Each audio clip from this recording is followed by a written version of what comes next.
Hey everybody, today's comic book review. We got a variety of books here to talk about. A lot of them I read in the past week or so, and hopefully we'll remember most of them. But starting out on on Batman Day, I went to my shop, explained to him. I'm like, "Well, what do you got for Batman Day?" Hoping they'd have some of the comics I could buy and the freebies. And the workers were like, "Huh? What are you talking about?" And it's like, it's Batman Day. You guys should know 3 days every year. You should know Free Comic Book Day, Superman Day, Batman Day. I mean, why is this confusing to you? You work in a comic shop. Uh, but they're like, well, shop around and we'll find out what's up. And they called the bigger shop that's a few towns away. And they supposedly said they didn't get their stuff in time, which I call BS. I think someone just screwed up. But yeah. So I'm like, well, I got to pick something up, Batman. So I picked up this one because I like the cover. Not know that this was part of the Batman Hush storyline. I uh, I just seen DC all in there and stuff, and thought Batman 151. It was just ongoing Batman. Kind of confusing here. No, it is 161. All right. It's got that cover, and then it's got the Batman Hush cover on the inside. So when I opened that up and seen that, I'm like, yeah, I heard good things about the first one, but not so good about the second Hush run that's out there or whatever's going on with the storyline. So getting into this one, we see some of the Bat family dealing with things going on. These creatures, these characters attacking them. Um, Robin's got a bunch of computerized Robins that he calls in to attack people around him. So apparently, Batman did something like that. I'm guessing radio controlled bats or whatever, computer controlled bats back in the day, and Robin just took an example from Batman to make his own. And now that I see this, this must be the second volume of Hush because you get into the book, it says Hush 2 right there. So, because I wasn't overly thrilled with this. I mean, Robin brings Bane in. Batman's not happy about Bane being there and has to knock him out and tell Robin to take him back to jail. It's like Bane's helping you out. I know Bane's been really bad in the past, but don't sit there and do that to Bane. I mean, what the heck? He's helping you. Let the guy help. He's got nothing better to do. He's just gonna go back to prison. So, and then this whole thing with Batgirl, I don't know. The Bat capes always drove me nuts. It's like when you see this image, it's like you see the normal cape, and then you see the cape all cut out like a bat wings. And the same thing's going on with Batgirl with hers. And at this moment, she's flying on the back of Batman. It's like, what? Now are your capes turning into hang gliding capes? I don't know. They still look loose, flimsy type capes, but they turn into Batwing form and stuff or something. I don't know how it works. It's hate capes. I get it if your cape actually serves as a purpose, but yeah, I mean, other than blinding someone every now and then or doing some weird cover up thing with your capes, I mean, what do they really do? It's just something more for someone to grab and cause problems with. But yeah, when your capes are hanging downward and they're just flat old capes, and then they turn into some fancy winged capes. I want to know, is that an ability? What's going on with it? And then this book, like half the book is another freaking advertisement for another book and other storylines and stuff. They have the little world collide thing, but it's the cheetah and the or cheetah and the Chet and Cheshire. They give you a teaser of in back here. I don't care about that shit. I thought this book was nice and thick.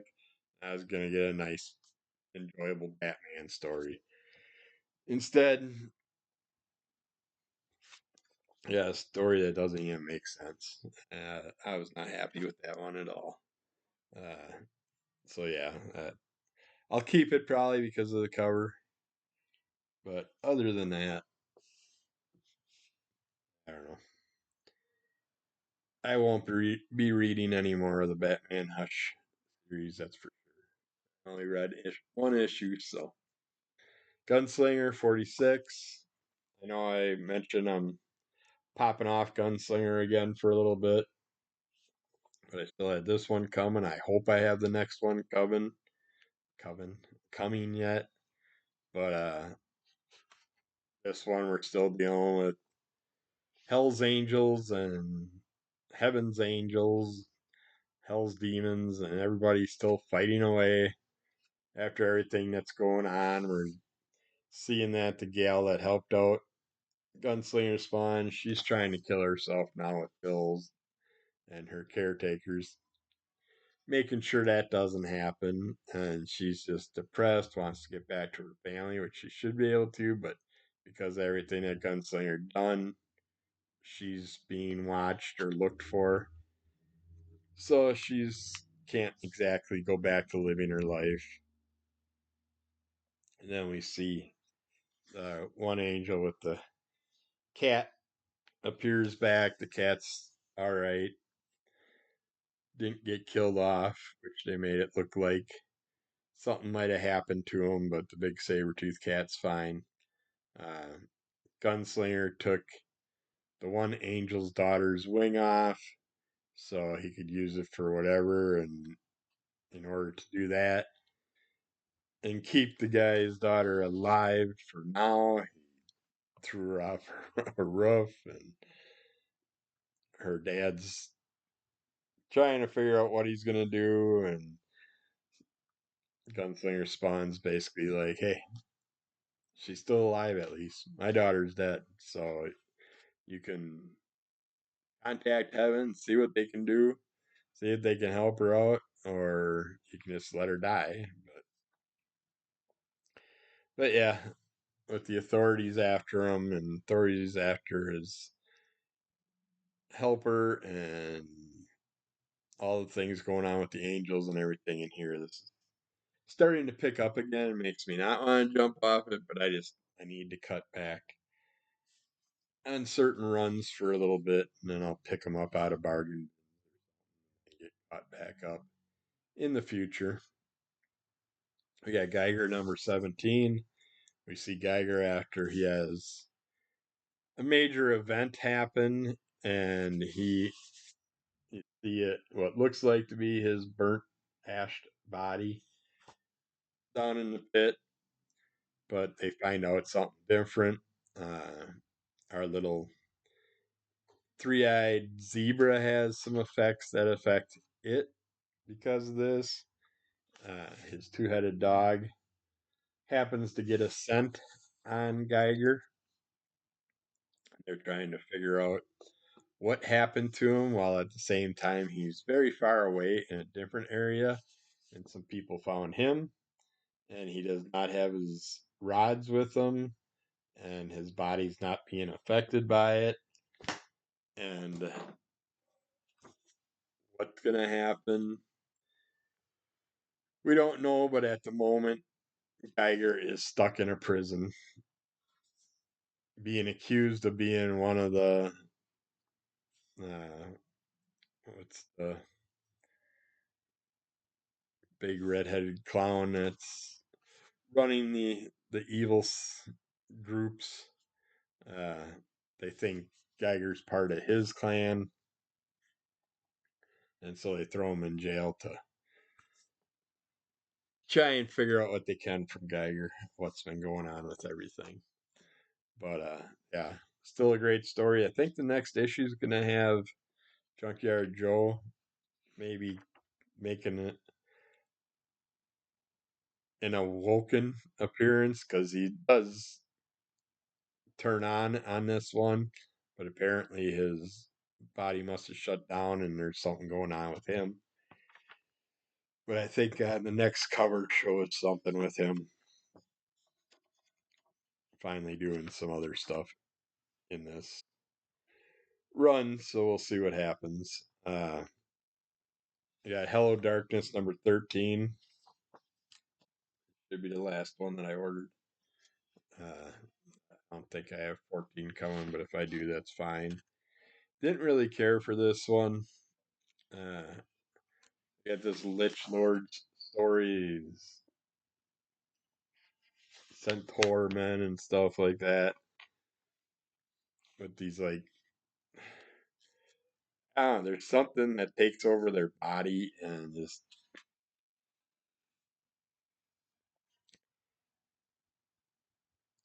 it's kind of like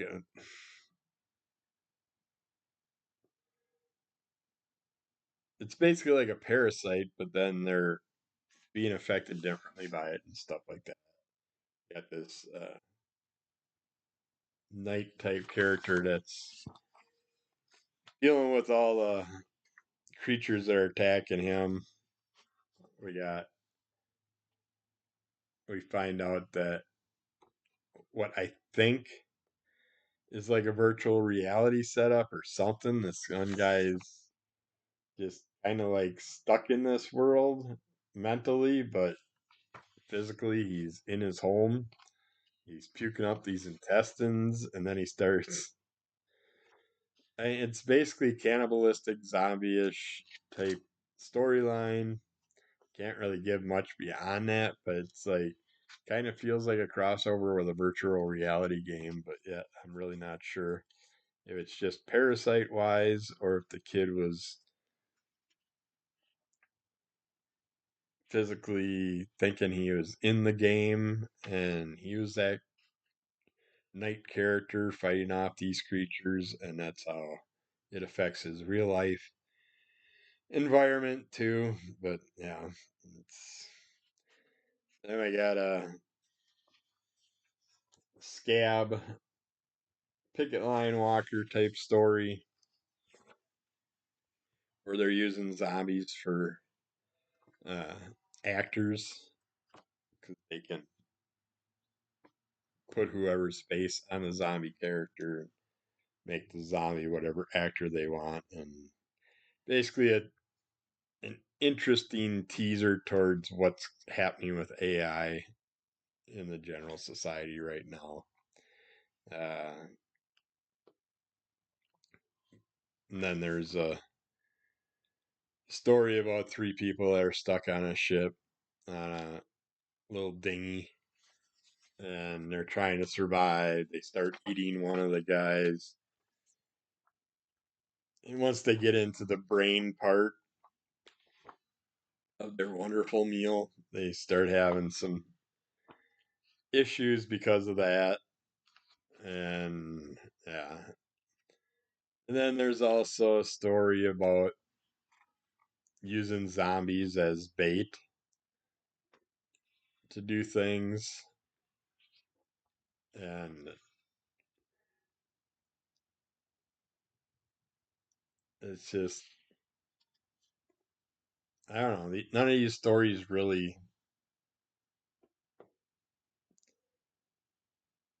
grabbed me in any way, shape, or form. There's nothing that I felt like I didn't get enough of or I felt like I needed more of. I just wasn't thrilled with that one. I like the Jenny Frison covers. Other than that, the last few stories just weren't grabbing me like they have in the past. So I don't need those unless I got to read something. Another one, the Herculoids. This is an enjoyable series and everything, but I'm just getting bored with it. Uh, this episode, we get. I better answer this. Hello. Yep. Yep.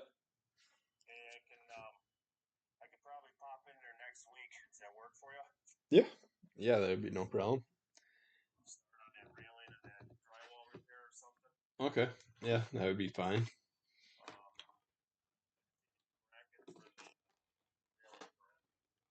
And I don't know if I should do a railing on both sides or if one will be all right.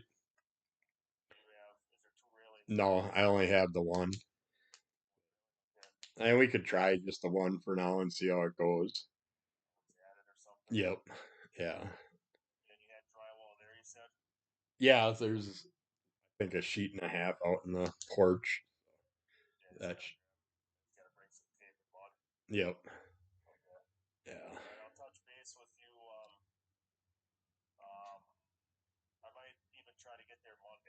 Okay. Yep.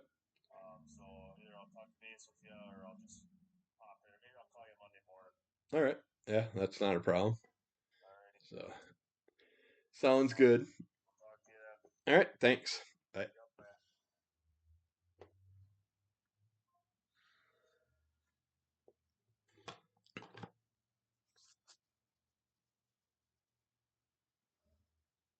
All right. Sorry about that, but that was good news because that's the guy that's gonna help me try and get the handrails on the staircase figured out, and then do some drywall repair, and then I gotta get these little steps put in so I can actually get upstairs without having to go out the down the steps, out the house, up the steps outside, and then up upstairs. We don't need to talk about that. But the Herculoid story in this one basically uh, uh,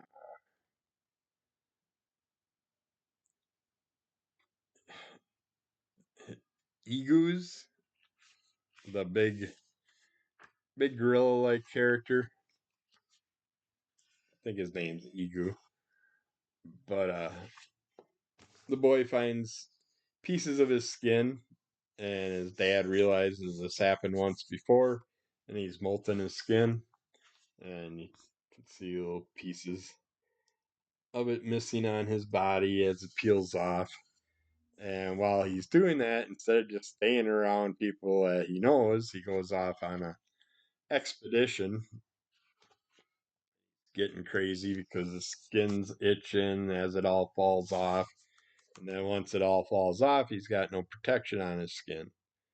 So, being on Azat, though this planet, there's lots of creatures on this planet that will attack him, and he will have to fight his way to stay alive while his skin eventually rebuilds, and he's got his new layer of skin to protect him.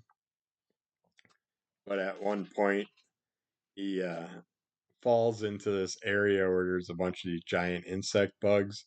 Then he starts taking them out, and then uses their bodies as protection for his body. Puts them on all over as little shields uh, to help him ward off anything that attacks him. And he goes through some different thing. He goes to this like cavern where there's weird mist, weird smoke, something that affects him, and then there's this big pool of water that he soaks in while he's dealing with all this stuff. He's constantly being attacked. So yeah, it's an interesting transformation story. I liked it, but these aren't really pulling me in enough to want me to keep going with them ongoing for a long period because I don't know how long they're going to run. I'd rather wait, maybe get the trade in the future. But yeah, it's this one was a story that didn't have to deal with them being attacked by another being from another planet or something like that, or some type of alien and stuff. This one just focused on their normal lifestyle and gives you an interesting point of view for one of their characters. Then we got I Hate Fairyland, number 43, the B cover. And here, Gert's sitting there making, well, there's a whole thing about a dessert islands made out of desserts. And there's these characters that are attacking Gert, and these characters that are helping Gert, like these maggots. Like, are you ready, maggots? Let's go, maggots. And so it's fun seeing actual maggots through, and her just acting like a military sergeant. But end up going through a lot of war torn areas that they have to fight through to get to where she's headed to try and save some characters. And everywhere they go, all her armies and stuff are just getting destroyed around her. But thankfully, she keeps going, and her little sidekick keep fighting their way to the evil fortress that is holding some beings in a jail cell. And then I'm not gonna ruin it for you, but when she gets there and finds out who they are and all that stuff, uh, there's some interesting things that happen. It was a fun little side quest story, so that was enjoyable. And we got It's Jeff and Other Marvel Tales. This was a lot of fun as usual. Get a lot of stories with the different pet characters. And you get Jeff trying to earn some tips so he can get himself some ice cream. He want he gets all excited when the ice cream girl comes. We get to see Jeff in a shopping trip where they come across a cheesemaker in the shop, and he's going off about Jeff behaving himself. And of course, Jeff's not going to behave himself. He's going to eat a bunch of cheese. And you can't take Jeff into a place full of open food because he's going to go crazy with it. Jeff goes to a kid's party, and some things happen there where things get destroyed, and he has to make the best of it for the kids outside of what happened. Uh, yeah, Jeff being attacked by blue jays.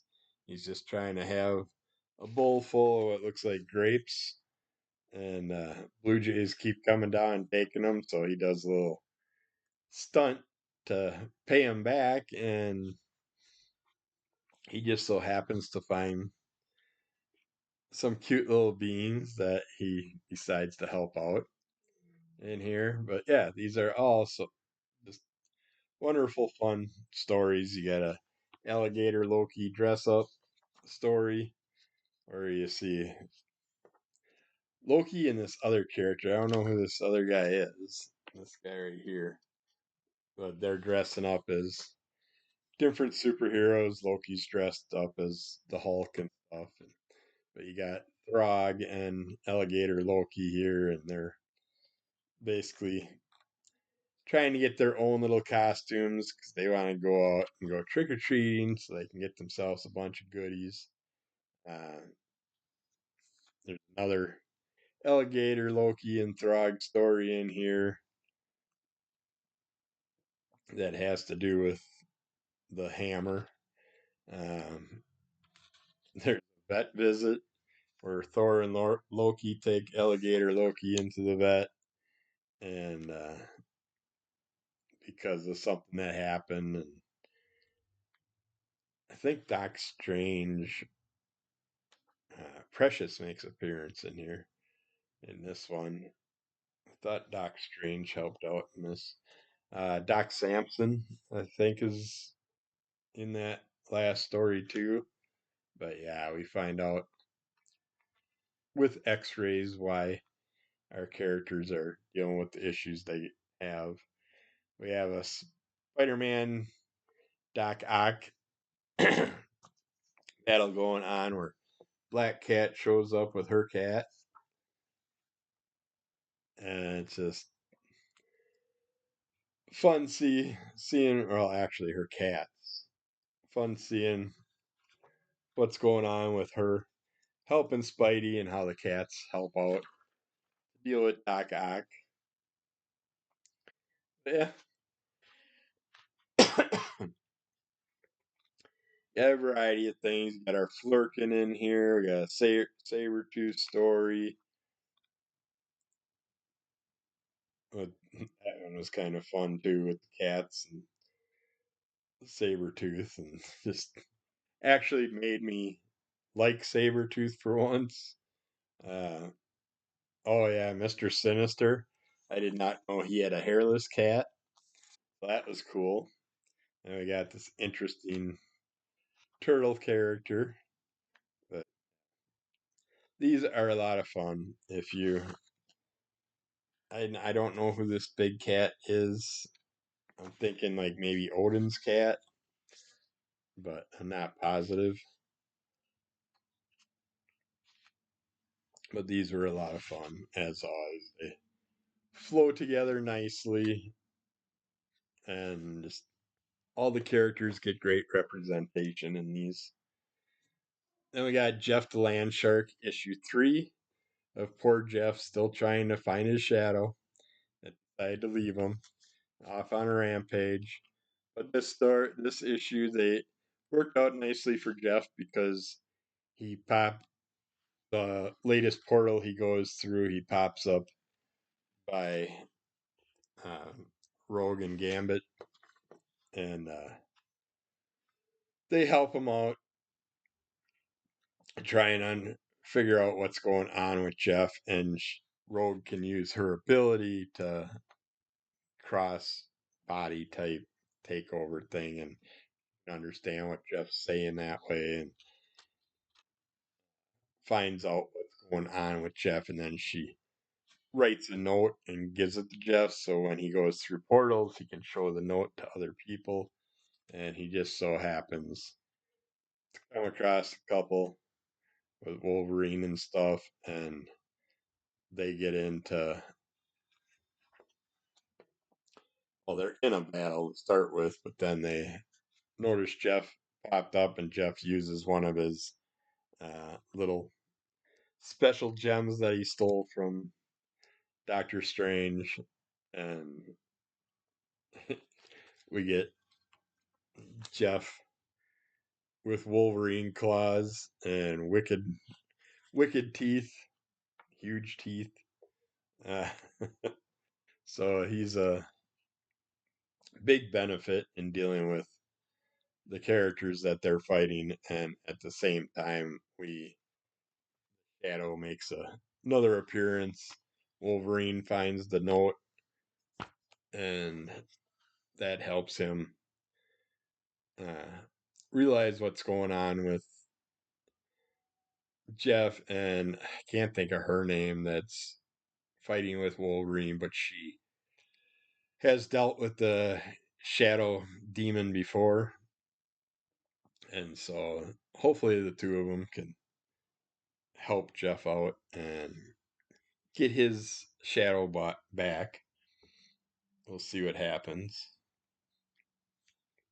Uh, it's been a half hour. I'm gonna end this here and do another episode since I still got like 4 or 5 books left.